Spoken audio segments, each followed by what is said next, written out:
नमस्कार साथियों, स्वागत है आप सभी का क्लास 24 पे। और उम्मीद है आप सब लोग स्वस्थ होंगे और आपकी तैयारी भी अच्छी चल रही होगी। देखिए, कल हमारे आयोग के अंदर जो 2021 के इंटरव्यू थे उनका लास्ट दिन था। और जैसे कि एक परंपरा है आरपीएससी की कि जिस दिन लास्ट इंटरव्यू होते हैं उसी रात को ही परिणाम जारी किया जाता है। तो इसी क्रम में 2021 का भी परिणाम कल जारी हुआ है। और जो सेलेक्ट हुए उन सभी को क्लास 24 आरएस परिवार की ओर से बहुत सारी शुभकामनाएं और बधाइयाँ। और जिनका सिलेक्शन नहीं हुआ है उनको यही सलाह है कि आप लगातार आगे बढ़ते रहें। ये हार है, छोटी सी, मान लीजिए छोटी सी हार है, इसको लेकर बहुत ज़्यादा आप निराश नहीं हो। बहुत सारे विकल्प आपके सामने हैं, वापस आप तैयारी करें। 2023 का मेंस होना ही होना है और इसके बाद में भी वैकेंसियाँ आनी है। वापस आ रही इसकी 2024 में लगभग अनुमान है कि उसमें वैकेंसी आएगी। तो आप बिल्कुल भी निराश नहीं हो और अपनी तैयारी को जारी रखें। 2-4 दिन का आप ब्रेक ले लें, आप घर जाके आएँ या जो भी आपको अच्छा लगता है वो काम करें और फिर अपनी तैयारी को जारी रखें। तो आज हम देखेंगे दोस्तों कि जो टॉप 10 में जो हैं विद्यार्थी, इनकी अभी मार्कशीट नहीं आई है। जब मार्कशीट आएगी तो हम देखेंगे कि कौन सा ऐसा सब्जेक्ट है जो सिलेक्शन में अंतिम रूप से उनके लिए महत्वपूर्ण सहयोगी बना रहा। तो एक मोटा मोटा अनुमान ये है कि पेपर 4 ऐसा है जिसमें लगभग इनके 120 या 130 नंबर होंगे। जब आप मार्कशीट देखोगे तो एक अनुमान है, जब भी मार्कशीट आएगी तो पूरी उम्मीद है कि टॉप 10 में जो भी विद्यार्थी आए हैं उनके कम से कम पेपर 4 में 120 नंबर तो आए होंगे। तो ये हम देख लेते हैं कौन कौन से विद्यार्थी हैं जो टॉप 10 के अंदर आए हैं। सबसे फर्स्ट रैंक आई है विक्रांत शर्मा की, जो श्री गंगानगर से हैं। और उसके बाद में जो सेकंड रैंक है वो ऑलरेडी सर्विस में थे, कोऑपरेटिव सर्विसेज में, प्रिया बजाज मैम जो श्री गंगानगर से हैं, उनकी आई है सेकंड रैंक। तो आप देखोगे इस रैंक के, जब आप ये पूरी जब रैंक देख लोगे, ये जो 11 जो टॉपर्स हैं, 10 टॉपर्स हैं हमारे, तो इनमें है ना, आप ये 2-3 चीज़ें कॉमन ये है कि एक तो इनमें से कई ऐसे स्टूडेंट्स हैं जो ऑलरेडी सेलेक्टेड थे, ठीक है। बाकी कई ज़्यादातर तो फ्रेश ही हैं इसमें, जिन्होंने पहली बार एग्जाम दिया है, दूसरी बार दिया है, जो किसी सर्विस में नहीं थे, वो इनमें से हैं। और दूसरी बात आप देखोगे कि ज़्यादातर ऐसे हैं जो अलग अलग जिलों से, अलग अलग संभागों से हैं। तो कहने का मतलब है कि अगर आप सर्विस के अंदर हो तो भी आपका सिलेक्शन हो सकता है आराम से, आप सर्विस में नहीं हो तो भी आपका सिलेक्शन हो सकता है, आप चाहे राजस्थान के किसी भी कोने में रहते हो आपका सिलेक्शन आराम से हो सकता है। और मतलब कैसी परिस्थितियां हो आराम से आपका सिलेक्शन होगा। ये 10 टॉपर्स इसी चीज़ को ही बताते हैं। जब आप अब धीरे धीरे हम सोशल मीडिया के थ्रू इनको सुनेंगे, कुछ से हम मिलेंगे, तो हम जानेंगे कि कैसी कैसी परिस्थितियों में इन्होंने मेहनत की और प्रयास किया और अंतिम रूप से ये चयन हुए। तो निश्चित तौर पर एक प्रेरणा स्रोत तो है ही है।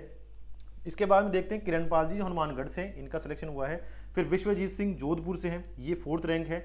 भारती गुप्ता करौली से हैं, इनकी 5th रैंक है। आकांक्षा दुबे उदयपुर से, इनकी 6th रैंक है। कंचन चौधरी सीकर से हैं, जिनकी 7th रैंक है।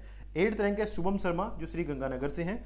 9th रैंक है निधि उदयसरिया जो बीकानेर से हैं। और 10th रैंक है सत्यनारायण जो जालोर से हैं। तो अभी जो मोटा मोटा जो सोशल मीडिया के थ्रू या बात करके हमें अंदाजा लगा है, तो 10 रैंक में लगभग लगभग यही है। हो सकता है एक आध रैंक ऊपर नीचे हो जाए, कोई और स्टूडेंट है वो आ जाए या ये हो जाए, लेकिन इन्हीं का सिलेक्शन हुआ है।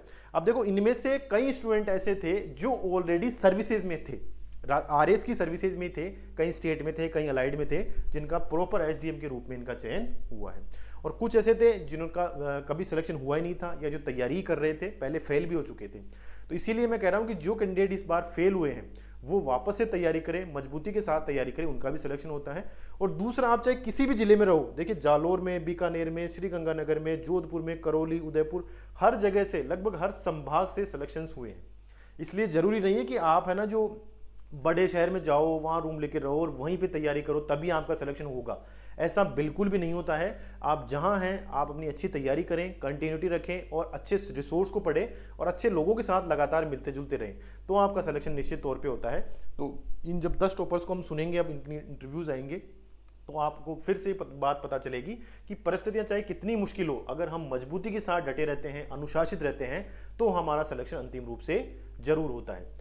तो ये टॉपर्स हैं हमारे जो अलग अलग जिलों से हैं। देखिए खूब सारे जिले हैं, करौली से भी हैं, कुछ पश्चिमी राजस्थान से, कुछ उत्तरी राजस्थान से, दक्षिण राजस्थान से, पूर्वी राजस्थान से, तो पूरे राजस्थान से हैं। सर्विस भी है, नॉन सर्विस भी है। तो आप चाहे कैसी भी कंडीशन में हो आपका सिलेक्शन हो सकता है। और सिलेक्शन ही नहीं, आप टॉप 10 रैंक के अंदर भी आ सकते हो अगर आप मेहनत अच्छी करते हो। तो इन्हीं सब चीज़ों के साथ में हम अपना वीडियो यहीं खत्म करेंगे।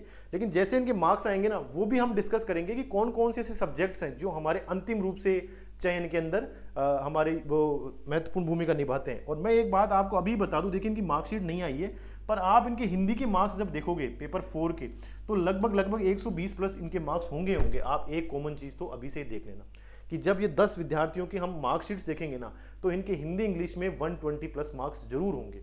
तो ये एक बड़ा फैक्टर होता है किसी भी विद्यार्थी की सफलता के अंदर, कि पेपर 4 के अंदर आप 120 मार्क्स लेके आए।